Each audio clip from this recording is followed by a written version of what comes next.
Bisa belajar Islam dan bahasa Arab. Inna anzalnahu Qur'anan Arabiyyan la'allakum ta'qilun. Sesungguhnya kami menurunkannya berupa Al-Quran dengan berbahasa Arab agar kamu memahaminya. Assalamualaikum warahmatullahi wabarakatuh. Alhamdulillah, pada pertemuan pertama kali ini insya Allah kita akan membahas tentang pengantar ilmu bahasa Arab. Ilmu bahasa Arab memiliki beberapa cabang ilmu. Di antaranya adalah ilmu nahwu, ilmu sorof, ilmu mantiq, ilmu balaghah, ilmu arud, dan ilmu lainnya. Namun di antara banyak cabang ilmu bahasa Arab, ada dua ilmu yang harus dikuasai oleh pemula, yakni ilmu nahwu dan ilmu sorof. Dengan mempelajari ilmu nahwu dan ilmu sorof, insya Allah kita bisa membuat kalimat dalam bahasa Arab yang benar sesuai dengan kaidah-kaidah bahasa Arab. Adapun ilmu-ilmu lainnya seperti ilmu mantiq, ilmu balaghah, dan ilmu arud sudah tidak lagi membicarakan cara membuat kalimat yang benar dalam bahasa Arab, tetapi sudah sampai pada cara membuat kalimat dengan indah, baik susunannya maupun maknanya. Jadi, sebagai pemula, kita wajib untuk menguasai ilmu nahwu dan ilmu sorof. Pada dasarnya, ilmu sorof adalah bagian dari ilmu nahwu. Lalu apa perbedaan ilmu nahwu dan ilmu sorof? Ilmu nahwu adalah ilmu yang mempelajari struktur kalimat bahasa Arab. Sedangkan ilmu sorof adalah ilmu yang mempelajari perubahan kata dari satu bentuk ke bentuk yang lainnya. Secara sederhana, kita bisa mengatakan bahwasanya ilmu sorof itu menyediakan kata-katanya, sedangkan ilmu nahwu itu memberikan kita kaidah bagaimana cara menyusun kalimat yang benar, termasuk di dalamnya cara memberi harokat yang benar. Karena di dalam bahasa Arab, perbedaan harokat juga bisa menyebabkan perbedaan makna. Nah, agar kita bisa memahami perbedaan antara ilmu nahwu dan ilmu sorof, silahkan dibuka diktat ilmu sorof untuk pemula pada halaman 1.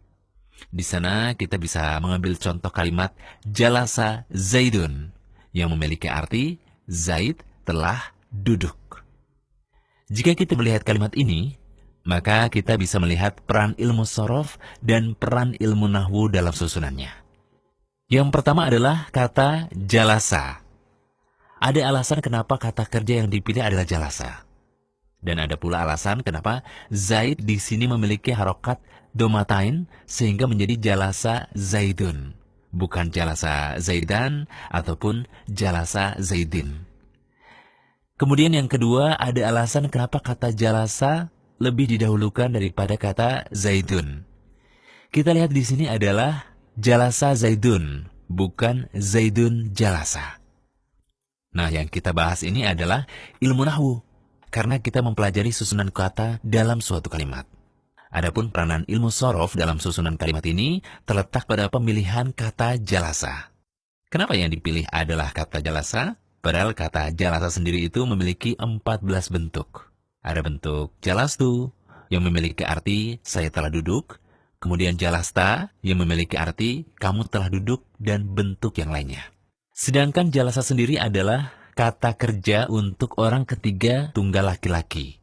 Nah, ilmu yang mempelajari perubahan bentuk kata seperti jalasa menjadi jalasta, menjadi jalastu, dan perubahan bentuk lainnya masuk ke dalam pembahasan ilmu sorof. Ini adalah contoh yang pertama. Untuk lebih memahami perbedaannya, kita berikan contoh yang kedua. Misalkan kita gunakan kata alhamdu. Di dalam Al-Quran, kadang kita menjumpai kata alhamdu, yakni pada Al-Fatihah. Alhamdulillahi Rabbil Alamin. Kita perhatikan bahwasanya alhamd di sini kita baca dengan domah. Namun di kesempatan lainnya kita sering mendengar para khotib membuka khutbahnya dengan membaca innal hamdalillah. Kita perhatikan alhamd pada kalimat khutbah pembuka ini dibaca dengan harokat fathah, bukan domah sebagaimana di Al-Fatihah. Kemudian di lain kesempatan kita melihat seorang ulama, Imam Al-Baiquni, pengarang kitab hadis. Beliau membuka kitabnya dengan mengatakan abda'u bilhamdi. Ia membaca kata alhamd dengan kasrah. Nah, perbedaan penyebutan harokat dari alhamdu, alhamda, dan alhamdi pada 3 contoh yang sudah saya jelaskan tadi dibahas dalam ilmu nahwu. Karena dalam ilmu nahwu, harokat itu sangatlah penting. Bahkan perbedaan harokat bisa menyebabkan perbedaan makna. Contohnya misalkan kita menggunakan kata doroba yang memiliki arti memukul. Jika kita menyusun kalimat doroba Zaidun bakron, maka maknanya adalah Zaid memukul Bakar. Akan tetapi bila kita membacanya sebagai doroba Zaidan Bakar, maka maknanya adalah Bakar memukul Zaid. Perhatikan bahwa perbedaan harokat di sini bisa merubah pelaku menjadi korban atau objek. Ini semua insya Allah akan dibahas dalam ilmu nahwu. Selanjutnya kita akan melihat contoh pengaplikasian ilmu sorof. Kita masih menggunakan kata yang tersusun dari ha, mim, dan dal. Dan semua kata ini memiliki akar makna yang sama, yakni tidak jauh dari arti pujian. Contohnya pada Al-Fatihah. Kita membaca Alhamdulillahirabbil alamin. Segala puji bagi Allah, Tuhan semesta alam. Alhamdu memiliki arti segala puji bagi Allah. Kemudian kita sering mendengar istilah tahmid. Ada unsur ha, mim, dan dal pada kata tersebut. Dan kata ini maknanya tidak jauh dari kata pujian. Tahmid adalah istilah untuk zikir dari Alhamdulillah. Kemudian nama Rasul kita, Nabi kita yang mulia, Sallallahu Alaihi Wasallam adalah Muhammad. Ada unsur ha, mim, dan dal, yang artinya orang yang dipuji atau terpuji. Kemudian Rasulullah juga dinamai dengan Ahmad. Juga ada unsur ha, mim, dan dal pada kata tersebut. Dan kata Ahmad ini maknanya adalah orang yang paling terpuji. Kemudian nama-nama Islam yang sering digunakan oleh kaum muslimin seperti Hamid yang maknanya adalah orang yang memuji, Mahmud yang artinya orang yang dipuji, dan ada pula yang bernama Hamdi yang maknanya adalah pujianku. Ada unsur ha, mim, dan dal pada kata tersebut. Kita bisa melihat bahwa untuk kata ha, mim, dan dal memiliki banyak sekali variasi kata. Dan inilah yang dibahas di dalam ilmu sharaf. Kesimpulannya, ilmu nahwu adalah ilmu yang mempelajari susunan kalimat, baik harokatnya maupun letaknya. Adapun ilmu sharaf adalah ilmu yang mempelajari perubahan bentuk kata dari suatu bentuk ke bentuk yang lainnya. Ilmu nahwu dan ilmu sharaf sering disebut oleh para ulama dengan istilah ilmu alat. Karena memang ilmu ini adalah alat atau kunci untuk membuka cakrawala Islam dan mempelajari seluruh cabang ilmu Islam. Tidak mungkin kita bisa mempelajari tafsir dengan baik kecuali setelah kita memahami bahasa Arab.